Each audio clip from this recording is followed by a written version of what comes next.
Buonasera a tutti. Good evening and welcome to the Italian Radio Hour. Io sono Viviana and I would like to welcome back our regular listeners and also welcome any new listeners.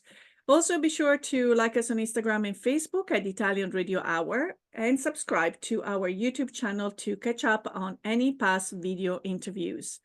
Vorrei dare il benvenuto ai nostri ascoltatori da tutto il mondo. Grazie per essere con noi anche oggi mentre continuiamo il nostro viaggio per l'Italia e la cultura italiana. Today, I'm thrilled to speak with Vanessa Racci, an accomplished singer, producer, and voice teacher whose work brings a unique fusion of jazz and Italian-American classics to life. Vanessa is known for her distinctive sound, blending the soulful melodies of Italian music with jazz influences, and for her dedication to preserving and reinterpreting these timeless songs. She is not only a performer, but also a talented voice teacher, helping others find their unique sound. We're going to dive into her journey, her inspirations, and her vision for the future of music. Ma prima, pubblicità. Parli italiano? Do you want to learn, improve, or master your Italian? Istituto Mondo Italiano can help. Located in the heart of Regent Square, Mondo Italiano offers small group classes and one-on-one private tutoring, in person or online, to help you learn Italian in no time. Visit us online at istitutomondoitaliano.org. Benvenuta, Vanessa. It's such a great pleasure to have you. Yes, likewise. Thank you for having me.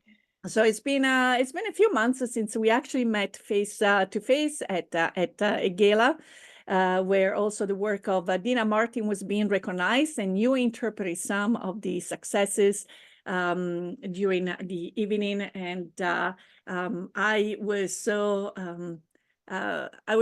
happy to finally hear you singing live. I've been a follower for quite some time. Oh, that means so And much to me. so that was the occasion of meeting face to face. So you are actually coming out. It's been a pretty busy time for you because you just had a show, Forbidden Love, in New York. And I think you should tell us all about what the show was about, the format, and what Sure. might be some aspirations for a bigger production. Absolutely. Yeah, so a couple of years ago, my co-star and co-producer and I got together. We were introduced actually by Dr. Shelsa of the Italian American Museum, and I had been singing a lot of Italian American music, a lot of Connie Francis, and he had been specializing in Bobby Darin. And so we got together and we actually started reading and delving deeper into Connie's autobiography, Bobby's biography, and we learned that they had this really tragic love story that was untold. A lot of people just think, he was with Sandra Dee and that was it.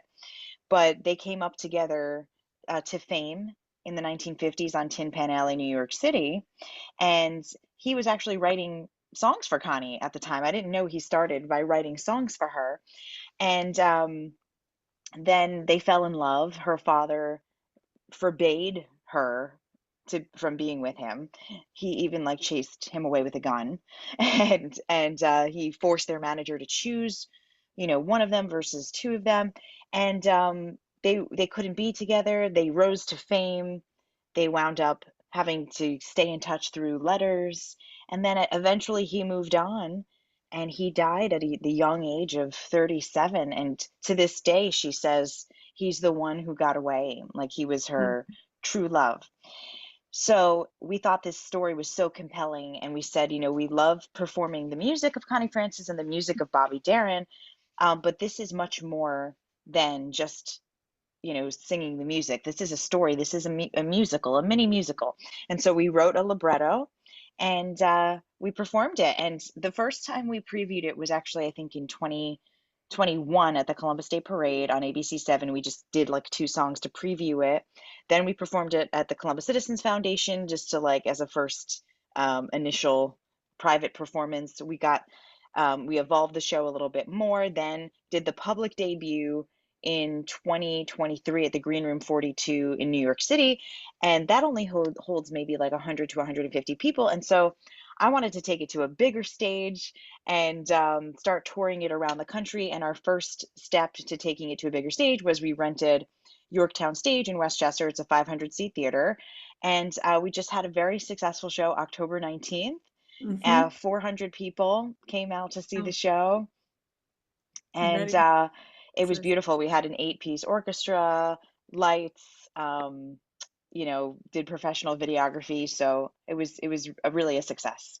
It was a great production. And I do have also some selfish motives why I wanted to have this Ah. chat because, coming straight from Italy, I am not that knowledgeable of some of the Italian American musicians, performers, and traditions. So, and I know that you're also working on a nonprofit, but we'll go into that Yes, direction before. So I'm going to take this opportunity a little bit to educate myself because I'm sure sure. you connect a lot of dots. And I think we this is when we get to start from the very beginning. You had a family member that was very dear to you, got to live about 102 years old, who Yes, probably was the person that somehow introduced you to music. So tell us a little bit about your nonno and some of the routines that maybe the two of you shared together because you had a very special sure. bond with him. We did. I have to try to get through this without crying, but but my nono was like my best friend. Like, many Italian American households, you grow up living with your grandparents and they become your friends. It's a really special relationship. And so he was. My grandmother had died when I was 4, but our nono lived with us in the basement apartment, and he was very much a part of my everyday life. His name was Francesco Prescientelli. You could say that 5 times fast.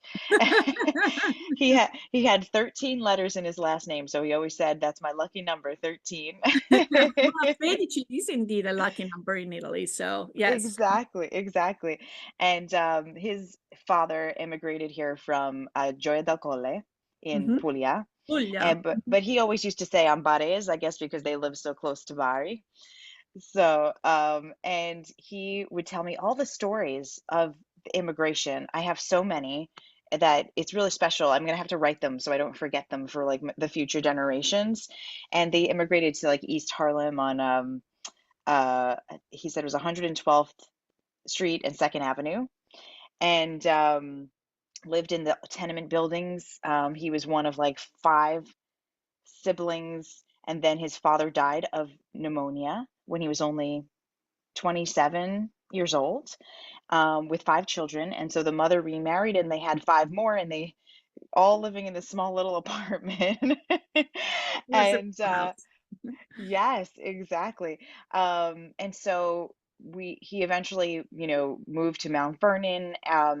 When he was older, he was a carpenter. And then we wound up moving to Westchester as a family. And he moved in with my mother, and he just thought, it was so fancy from like the the way he was used to growing up, right?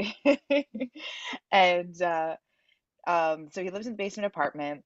Um, he used to drive us back and forth to work, and not to work, to school. Sorry, I didn't have work back then. And I was in Italian class from, I think, fifth grade on, and he would make frittatas for us for Italian parties in Italian class, which is really fun. We had this tradition of, we always had Sunday dinners together, and he loved making the spaghetti puttanesca, Mhm. and we also would split the pasticciottos together. Oh my goodness. Now you're making me feel hungry because I know. my family is from Puglia as well. So pasticciotto it's a delicacy. I mean, it's a sweet that well, I've not been Oh, able to find here, but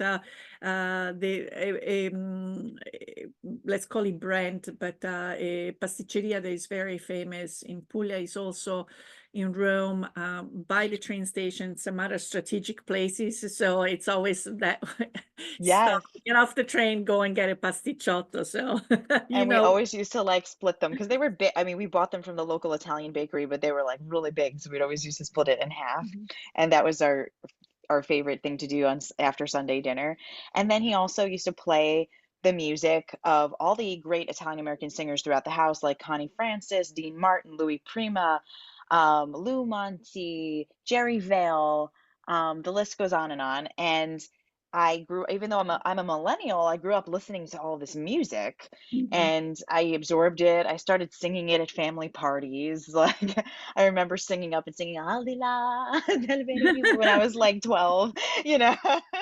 and and then, I kind of veered away from that as I got to be a teenager and an adult. Like, I really liked R&B, and I would sing Alicia Keys, but she's half Italian, by the way. I would sing like a lot of Alicia Keys music and Celine Dion, and I loved Whitney Houston. And I did music, a lot of musical theater. And then after I graduated, I just wanted to do something that I felt was closer to my heart. And I always loved jazz because it was the music of like my grandfather's generation. And he Mhm. played a lot of Sinatra throughout the house. And so it's just music I felt comfortable that reminded me of home. And so I started singing jazz with a jazz trio. And we toured around the tri state area. I built my repertoire of like hundreds of songs. And then I came up with this idea after my other grandfather, my father's father, passed away. We used to sing Al Di La together a lot. And then when he passed away, I was driving in the car, like literally going to his funeral and singing Al Di La. And it just kind of like hit me, like I had an epiphany, like, oh my goodness, why don't I keep this beautiful music that my grandparents taught me alive, combine it with jazz? And so I decided to combine my two loves of jazz and Italian music, and that gave birth to my first album, Italiana Fresca. And I think it was just like my way of keeping my grandparents' memory alive Mhm. because music was very much a part of our life. And so, in addition to these amazing escalation of your musical taste, abilities, and performances, you also, at a very young age, got the prestigious Helen Hayes Award for your role Oh, in yeah. being in Phantom of the Opera. Thank you. You do your So, research. Thank you. I also know that your parents probably didn't approve of you wanting to become a singer at the very beginning. Was that the case? Right. Right. So they were very supportive of me singing when I was young, like 4 through, 18, right? Mhm, And then after I won the Helen Hayes Award, I think it was 18 years old. And they said, well, what do you want to do with your life when you go to college? And I said, I want to be a singer, of course. Like that's what I'm really good at. I love it.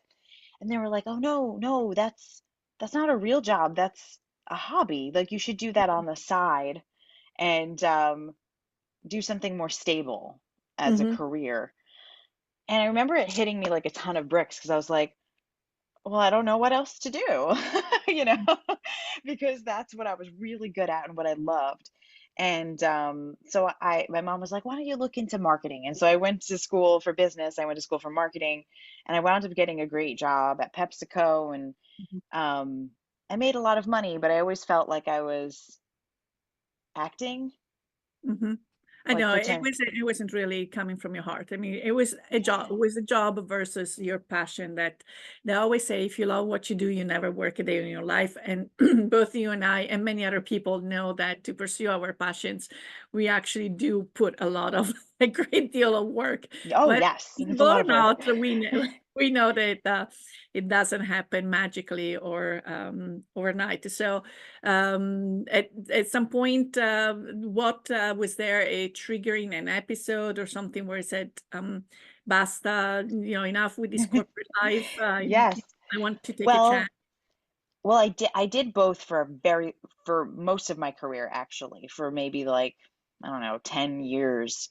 I sang on the nights and weekends and recorded two albums. And I um when my first album started taking off, Italiana Fresca, in 2017, I started touring around the country. And I would there was one year I had 40 gigs.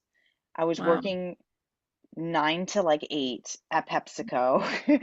I was managing a team of people. And then on the weekends, I would like travel to New Orleans or California or Chicago or Florida and perform at different Mhm. venues. And my husband said to me, um, something's got to give. Like, I don't see you. I don't have enough time with you because I was coming home from work at 8, eating dinner, working out, and then spending like 9 to 12, like promoting for shows, warming up my voice, rehearsing. It was crazy. It was nuts. I didn't sleep that much. And so he's like, I got bronchitis, I think 4 times that year because I was running myself down. I was getting sick a lot. And so he said, you know what, I really think you should make a choice, and I would support you if you wanted to quit your day job, because he knew that like singing was so important to me and that was my passion and my love. And so I finally did it.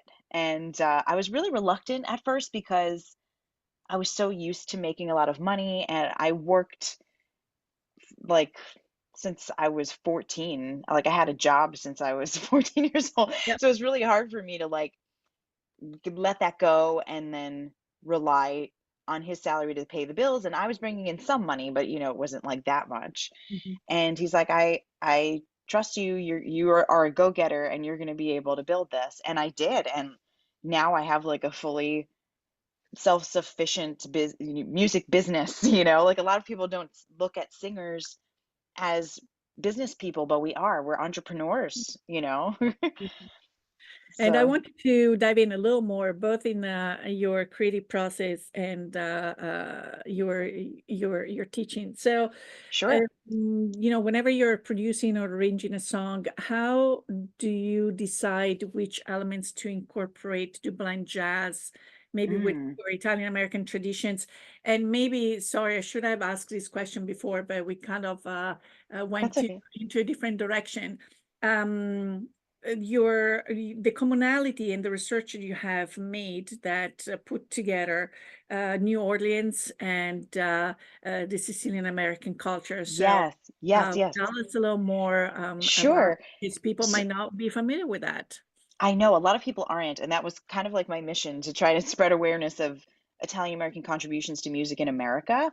Um, Hence my nonprofit, which we'll get to later. But when I was touring with my first album, Italiana Fresca, which combined Italian music and jazz, I did a show in New Orleans, and I went to the Jazz Museum, the Italian American Museum, and I learned how much Italian Americans had influenced jazz, and Hmm.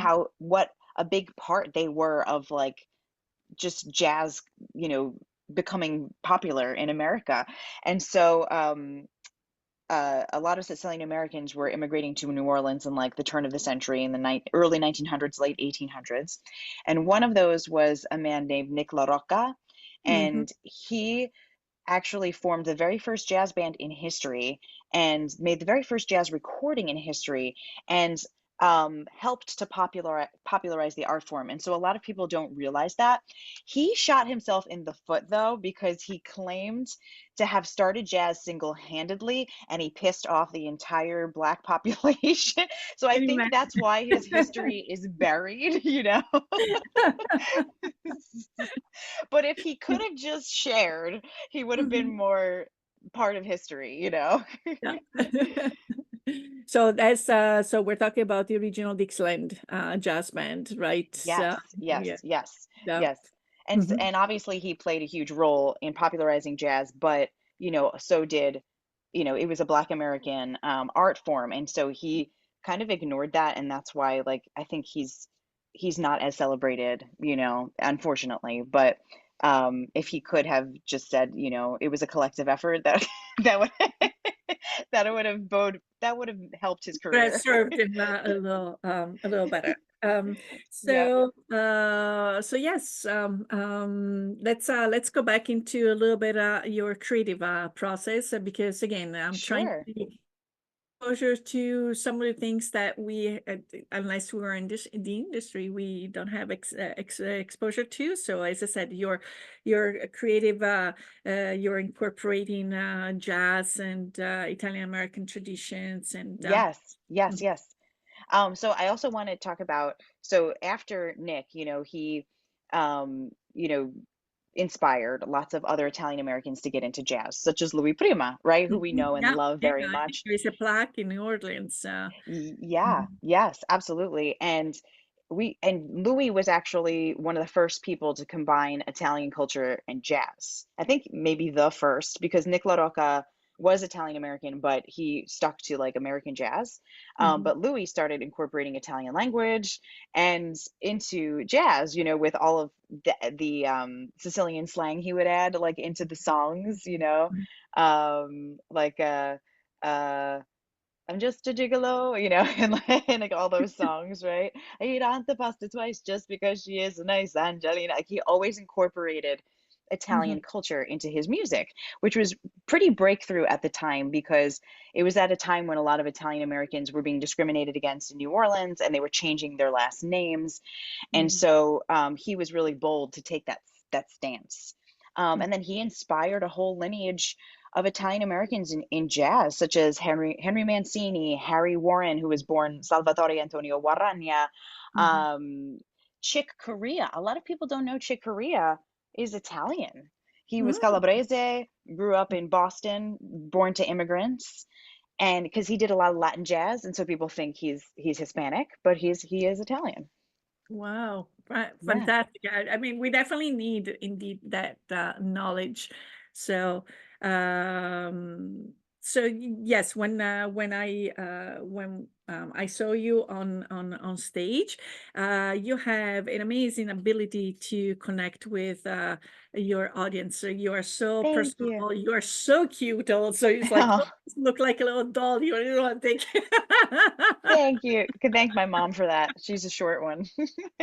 Um, what do you enjoy the most about live performances? Is Oh, I connecting with people through music. That's like when people come up to me and they say, "You made me cry," and remember listening to this music with my mom. That's the ultimate compliment because I connected with them emotionally and I made them feel and remember a time when they were happy with their parents or etc. And that I mean that's what music is all about. It's so powerful. It jogs your memory in ways you would never imagine. Like when my grandfather was getting older, he was he was old for a long time because he lived to 102. But when he after he had a stroke when he was 100, he was in a rehabilitation facility and he was in the corner hanging his head drooling and I would come and visit him and sing to him and he would just perk right up because Mhm. music is I would just say "C'è la luna mezzo mare," and he would just go "Oh, la, la," and it's so powerful for memory, for happiness. It's just that's what I love most about performing. Okay, so we're gonna hear from our sponsors, and then we'll continue with this great conversation. Sounds wonderful. Applying for Italian citizenship? Need documents translation? Istituto Mondo Italiano provides certified translations and assistance services. Be sure to visit us at istitutomondoitaliano.org and schedule your free consultation. Un caffè, per favore. My first cup of coffee sets the tone for my entire day, and I get my coffee at La Prima Espresso. La Prima has been brewing Pittsburgh's best coffee for over 35 years. Try any of their in-house roasted varieties of beans from all over the world at home, or come and enjoy an espresso or a cappuccino at any of their locations, where their friendly baristas and familiar faces will make you feel at home.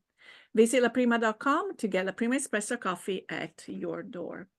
So, well, actually, reading these words about coffee and hot beverages, and we assume a voice, tea, honey, and so forth. One of the things that I actually do like to follow on your Instagram account is when you talk about, how you train your voice, or maybe you had a rough day because you work too much, you're getting so. Can you tell us also about because voice is it's a muscle, it's something that you have started training when involuntarily you were maybe 4 years old when you started singing your Whitney Houston and continues. So in order to achieve um, not only certain notes, but tell us a little bit Yeah. about you are an athlete and Thank you. Yes, absolutely. I think singing should be considered a sport because it is very athletic. You're not only using your vocal cords in your throat, you're using your abdomen, right? Your diaphragm, you're like constantly using those abdominal muscles. It's very much physical, and so you have to stay in good physical shape if you want to have a healthy voice. Like a lot of people maybe abuse their voice and they don't care, or they're, they are rock stars that like you really abuse it and they don't care and they're fine if they don't have longevity. But I would love longevity in the business. And also I need to build that stamina because I teach voice maybe like 3 or 4 hours a day, and then I sing my own music too. Like I have to rehearse for shows, and so I'm singing maybe like 4 hours a day, Mm-hmm. right? Using my voice. And so that's like, running a marathon every day, right? You have to like make sure your muscles can handle it. So I don't speak early in the morning. I just let my voice like warm up. I always steam, drink some tea, then I'll do a little vocalization like a to just like ease into opening my voice. And then throughout the day, I'll do some work on the computer and then I'll warm up for 30 minutes and then I sing for like 30 to an hour, whatever my show is that's coming up. I always rehearse the songs, make sure they're in my body, make sure I'm performing them to the best of my ability. Like I want to make sure I'm really emoting, um, internalizing those lyrics. So I'll like think through everything I'm saying and like say, okay, how do I convey that message in a way that's authentic to me? And then I teach and I wind up steaming at the end of every day to get nice steam on my throat. And I don't eat chocolate. I don't drink alcohol. I don't smoke. I don't eat dairy. I do a I lot to didn't keep I it. didn't know that chocolate and dairy just a personal choice, or they're actually somehow not ideal for a Both. Yeah, okay. they're not ideal. So chocolate is very acidic, especially dark chocolate, and so it causes more gastroesophageal reflux. Mhm. Mhm. Also, personally, it causes me to break out, and so I want to have a nice complexion when I'm performing. Um, Alcohol is very drying on the throat. Also, dairy, it's bloating and it's causes phlegm, a lot of phlegm, and so it makes it harder to sing. So I avoid those things so that I can have the optimal, voice. Wonderful. Do you have any pre-concert rituals or little scaramanzie, little good luck? Yes. Um, Oh, for good luck?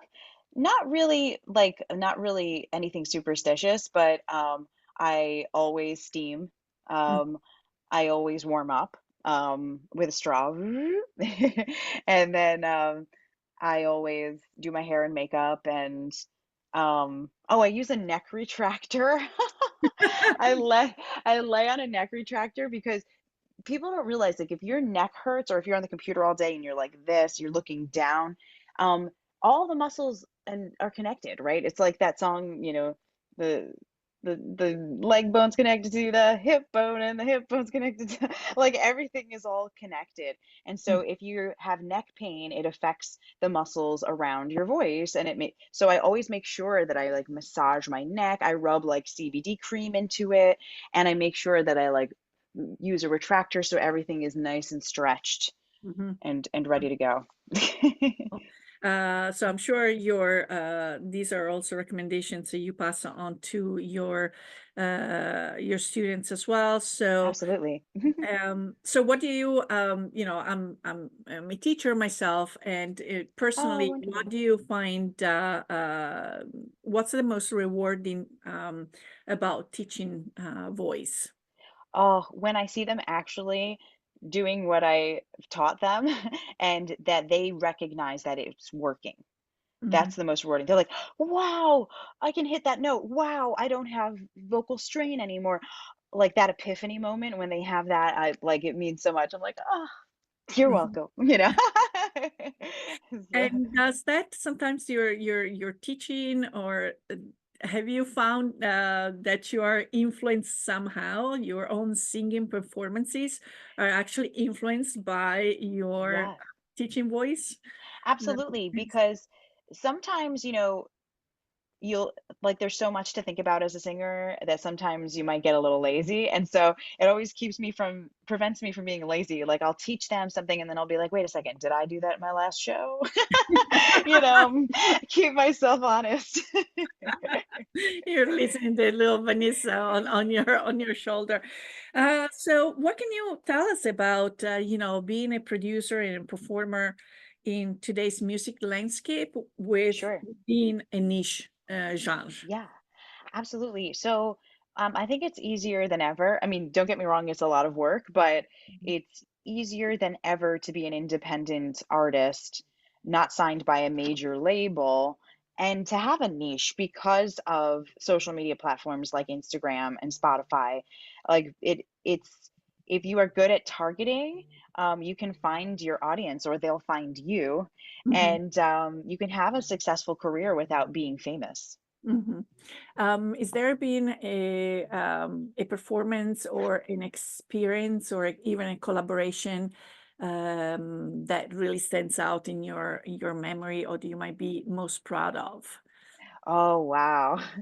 Well, honestly, there's a couple. One when I opened for Sal the Voice Valentinetti at the Paramount Theater, because he's regarded as such a amazing Sinatra crooner, and the fact that he chose me to be his opener, and I got to also sing in front of his audience, and his audience loved me. Like that was such an amazing moment.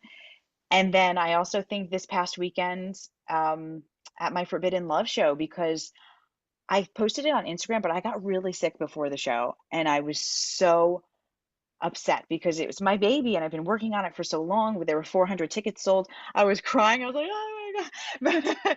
But I went to my doctor and I asked for some support with steroids, and I honestly sang better than I've ever sung. And Mhm. I think there was something magical from the beyond, I think, that helped me because I was really sick. Like after the show, I crashed hard. So the medicine worked, but there were maybe adrenaline and also a little help from grandpa. That the show was so successful and I was so proud of myself because I felt like crap. And I really pulled it off. Well, that's twice as amazing as achieving your success with this production and also knowing behind the scene that you were not really feeling at the greatest. But again, you are a professional, so between the strength, the passion, the doctor's advice, or wherever as I said, you are a professional, and that says it all. Where you Thank you. push yourself to the extra mile and to make it look effortlessly in front of your audience. So this is the part where we start talking about future projects and your kind of your vision for the next few years. And you have started to work on a very important project, the establishing a nonprofit organization to promote and preserve Italian American contributions to music. So tell us a little bit about where the vision is for that project, where you might be currently, and where you're going to be in the near future. Absolutely. So it's in its infancy. I literally just launched it 2 weeks ago. 2 weeks. Happy 2 week uh, anniversary. Thank you, thank you. So I'm super excited about it. It's something that I've been wanting to do for a while because a lot of all it's a passion point of mine, right? Celebrating Italian American contributions to music in America, and most of my music projects revolve around that, like Forbidden Love with Connie Francis and Bobby Darin, the history of Italian Americans in jazz with my Jazzy Italian album. I have a show I'm launching in December at Birdland Jazz Club called A Tribute to Harry Warren. A lot of people don't know he was kind of like the Italian Gershwin. He contributed 800 songs to our Great American Songbook and was born Salvatore Antonio Guaragna in Brooklyn and changed his name to Harry Warren. And there's so many more we can delve into, like Henry Mancini, Tony Mottola, etc. And I realized that it's a part of our culture and history that is not as celebrated, right? Like we not even celebrated, but like it's people are less aware of it, right? We'll celebrate it when we know about it, but I guess people are less aware of it. Mhm. We focus a lot on our the culinary part of our culture, which is wonderful. I mean, because it's the best in the world, but but But it's not the only but thing that Italy and the Italian American exactly. culture is all about. Mhm. Exactly. And music is a huge part, a huge tenet of Yes. culture I and mean, a huge music and jazz, but also opera, those are also, yes, yes, mhm, yes. And so I want to raise awareness for how much Italian culture has contributed to music and Italian Americans have contributed to culture.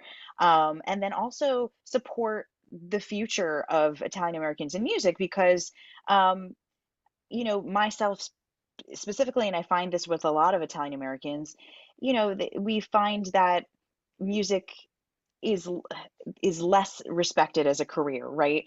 Um, I know a lot of Italian American parents who want their children to be accountants or lawyers or doctors, and that's it, and I think it stems from, a lot of our ancestors came from poverty, and so they don't want us to struggle. They want us to have a stable, successful career. But I want to, help people to understand that you can have a successful career in music without being famous, without selling your soul, like if you're a smart business person, you can have a successful career. So two of the projects I would like to start moving forward with are one, I would love to do a documentary about the history of Italian Americans in music, starting from its roots in Italy with a lot of people don't know music kind of was born in the Catholic Church, like from its mhm, roots with Gregorian chants and moving into hymns in the Catholic Church, and then giving birth to opera. And then those opera singers like Enrico Caruso becoming popular in the US and how that gave birth to, Italian American opera singers, and then Italian American jazz artists, doo-wop, rock, and how Italian Americans have been successful in the music industry throughout time. So I think a documentary would be really cool because it doesn't exist. And then also raising money for grants for music education for Italian Americans, and coming up with supportive resources that I haven't quite figured out what would be best yet to help with other Italian Americans in the music industry, like maybe a network of how do I launch an album? How do I do this? How do I talk to somebody who's done this mhm. before? Because I kind of figured it out myself and would love to to have a network and a cushion for others who were trying to do it so they're not as lost. Indeed. And would you envision also to have an archive of whether it's a digital or some point physical, though that will require having a physical presence of the music that you're going to document and I love that idea. Yes. Yes, that would be wonderful. Yeah, I like I said, we just launched. It's in its infancy, so I'm open to ideas. I love that. So I had so as a point of reference here in Pittsburgh, I love when people from the community contacted me and I said, unfortunately, I don't know whether it's their grandparents or sometimes elderly parents have passed away. And said, we have this collection, and recently I got about 35 albums of music, and I still have to go through it to figure out um, who are the singers, and I will I will definitely let you know what kind of music this person listened to, the genre, and maybe you will recognize some of the musicians and the songs and the CDs, because these are, and they're kept very, she removed the covers, unfortunately, but she has them in these CD, almost like the old-fashioned photo albums. So they're very well kept. I think the condition of the records are very good. But that's Wow. when you and I started to communicate about, we kind of chased each other over the summer, but you were busy, Yeah. I was in Italy, and so this was the time. And because sometimes a lot of this richness is in people's homes, people that listen to those records, and now the children that find themselves having to empty a house don't, because there's so many memories, don't want to just toss it. I'm so thankful when people called us. And so we have, become a little bit of a depository of mementos, and things are now no longer around. So that's why I was thinking about a physical or a digital archive, started with the physical, Yes. so that people like myself or the audience for your nonprofit can get educated on what I have missed, because again, I was born, raised, and lived in Italy, and so I have 30 years of Italian American experience that I need to catch up on. Yeah, I love that idea. I just wrote it down in my OneNote folder, but digital archive. And it's so funny. I've kind of become like an unofficial archive because people know that I love this stuff and they'll just give me their old records. I have piles and piles of vinyl in my house, but I think I'll have to do a digital archive because it can't fit anymore. Because in the museums, what we do see in a museum is probably 1/10 of what is in their storage facility. And even with their best intentions, they just can't rotate the collections fast enough for Sure, us to sure. see them. Obviously, kudos to the museums that have all that is necessary to preserve those items in the conditions that is required. But unfortunately, as I said, we don't get to see everything that is in there. So maybe a smaller facility that is totally dedicated just to music will do it justice. Yeah, that would be wonderful. Yeah. So, Vanessa, anything else that you would like to share about, how you think your music is going to evolve in the next few years, or how you want to continue to impact the jazz and Italian American music scenes before we go into our closing? Sure, sure. So I'm going to continue, doing shows and projects that promote Italian Americans. That's one of the ways. This is separate from my nonprofit, but related because it's my own personal job. But Mm. I'll continue to do performances and recordings that um, promote Italian Americans in music. Just like December 3rd, I actually have a show in Manhattan called The Tribute to Harry Warren, and it talks about how much he contributed to um, to America, like how much he composed. Like he composed over 800 songs. He did most of the Looney Tunes soundtrack. A lot of people don't know that. Oh, uh-huh. Yeah, he did the music, Million Dollar Baby, We're in the Money, We're I Only Have Eyes for You, At Last. Mm, So many songs he wrote that are like American classics, and mhm. people don't know they came from an Italian American. Yes. Mhm. So that's my next show coming up December 3rd, Birdland Jazz Club. Get tickets at vanessaracci.com or birdland.com. I also want to continue in the future doing shows like that. Like my cousin actually was Tony Mottola, but I found out about this unfortunately too late after he died. But my grandfather had a record. His first record was Mr. Big, and it was signed to cousin Frank Love Tony. I was like, oh my gosh. So I eventually would love to do a tribute to Tony Mottola. He was one of the greatest Italian jazz guitarists. He toured with Sinatra, was in the Tonight Show Orchestra. And then I also want to do another, jazz proper album of my Mm. own, maybe Yep. with some originals. Wonderful. And again, please do not miss the opportunity to have Vanessa, so to speak, in your living room by going into her website at vanessaracci.com. Actually, Vanessa born at Raccioppo, right? So Racci is Yeah, see, that's my real name. you will be entertained by Vanessa's voice, delightful individual, as you might have experienced during this conversation. Again, if you're in the New York area, or just jump on a plane. Sometimes, I started to do it again where there is indeed an event that it might not be in my hometown, and it's a way of paying homage, respect, and follow those artists that indeed are present in our life. Unfortunately, our time together is up, and the big band ha detto stop. it is time for us to say arrivederci e alla prossima. We want to thank you for tuning in into the program.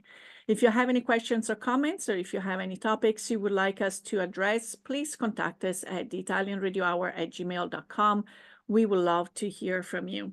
And remember, if you or any of your family and friends have missed a prior episode or would like to listen to this episode again, subscribe to the Italian Radio Hour on YouTube or where you catch your favorite podcasts.